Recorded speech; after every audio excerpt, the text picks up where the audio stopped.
happy indeed to be welcoming our next poet to the stage. He's got 3 collections of poetry published, including the brilliant Everman Street. He teaches poetry and is the co-editor of the Tree magazine. For those of you who haven't already guessed, our special guest reader is Mr. Julian Colton.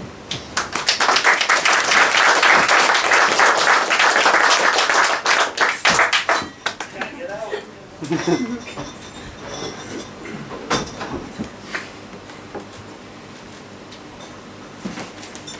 Well, it's incredible. It's only a month ago we were speaking to the wee one here, and you're going to have a reading, and it's all come about, and there's all these people here. I think we should give a big round of applause for Sarah. And to Mr. Christopher Rhino, who supports everything. I thought I'd start with something historical, because I usually read something historical whenever I read somewhere, and this one's called Trimontium III. I have to wear glasses these days because I'm getting old. 1. Rising from a rumpled plain, a 3-pronged mountain of scorched magma, cool to an igneous pink distortion. Its veils a woman's contours, lying prone, hip on bone, on her side like Venus. A strange asymmetry, neither computer graphics nor Ptolemy's ancient maps precisely predicted. On modern tarmac roads, not the straight Roman kind, the further you move away, the nearer it seems to come. Commanding the greatest view of the southern uplands, the invader chose Newstead for a fort, spoke tongues of flashing mirror and blazing beacon, the stern intelligence and tittle-tattle gossip, sustaining all-powerful and precarious empires. 2.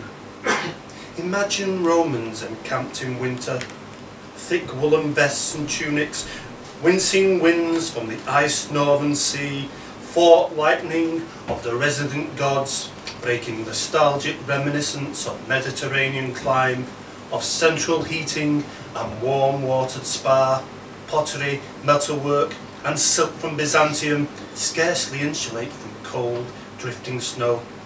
But would they be Romans at all? Legions of German, Turk, Jew and Gaul. In spring, when leaf tore the budding sheath, did they come down from on high and mix with the local population? Meet blue-eyed painted Picts, wary for their daughters' integrities. Scots or Celtic blood is not so pure.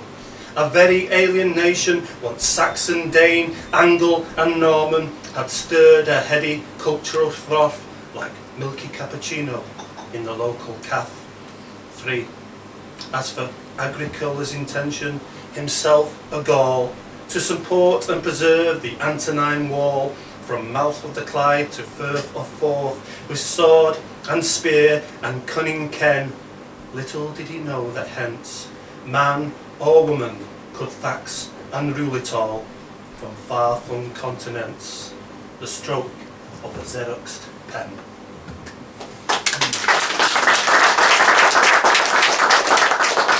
Someone asked me very recently, do I believe in God?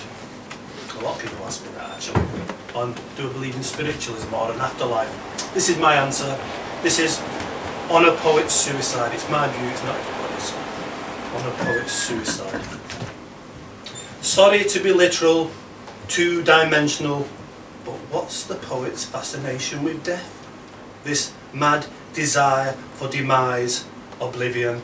Sarah Teasdale, Anne Sexton, Sylvia Plath, all took their lives early, surmise they solely wished it too. It's not just a female imperative, a posturing, a need to be tragic, hormonal imbalance, temporary depression. Ignore telltale first-person hints of self-obsession. Witness Mayakovsky, Randall Jarrell and John Berryman. 24% of suicides, poets by profession. But when you're dead, it's done.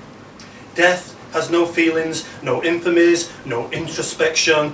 Different, I suppose, if you're in pain. The roll of seasons loses compensations. A fringe of autumn trees becoming gold. The hard, sparkling frost of December stars. bollocks to death. Give me summer, winter and spring. Give me life, what the heck. Give me sex and kids and troubling unsentimental things. Death has no images. It's not even smoke.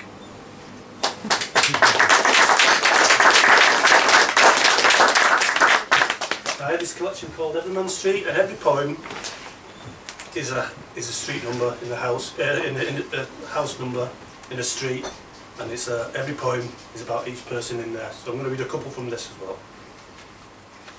Just find them first. This one is number 11.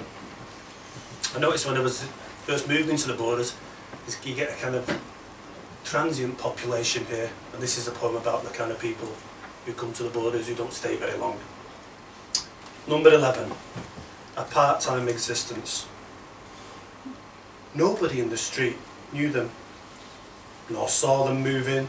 Come and go at weekends, the grey anonymous couple in their 60s with grey anonymous clothes and car, 2 retirement pensions, disposable incomes. Where they came from, nobody asked. Where they were going, nobody cared. Arrived every Friday night, left every Sunday evening, a twilight weekend life of no responsibility. Voiceless folk with family elsewhere, Manchester, Birmingham, Edinburgh, Leeds. Since Mrs. Blackwell died at number 15, her house subsequently turned into flats. No eyes or wagging tongues to give the streets fleeting roots. In 2 years they will be bored, sell the flat for a lard-ass profit, buy another cheap, run-down property, restore it. We can't leave them nameless and faceless like this. We'll call them Anne and Brian. People would have said they were a nice couple if they had ever got to know them.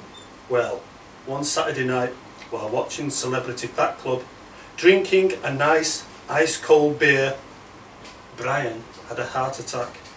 Rushed to the local infirmary via strange nameless roads where he knew nobody, not the paramedics, none of the nurses, none of the doctors, none of the patients.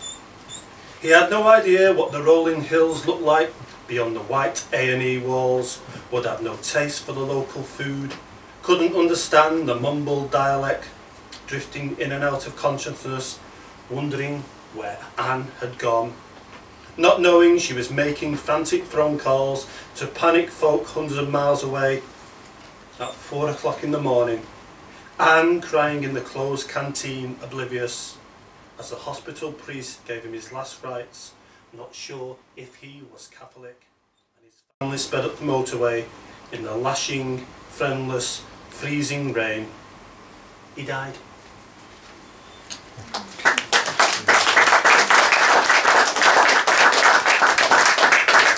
And I shall finish on ordinary people who live at number 15B. Ordinary people. The Browns at 15B are ordinary people.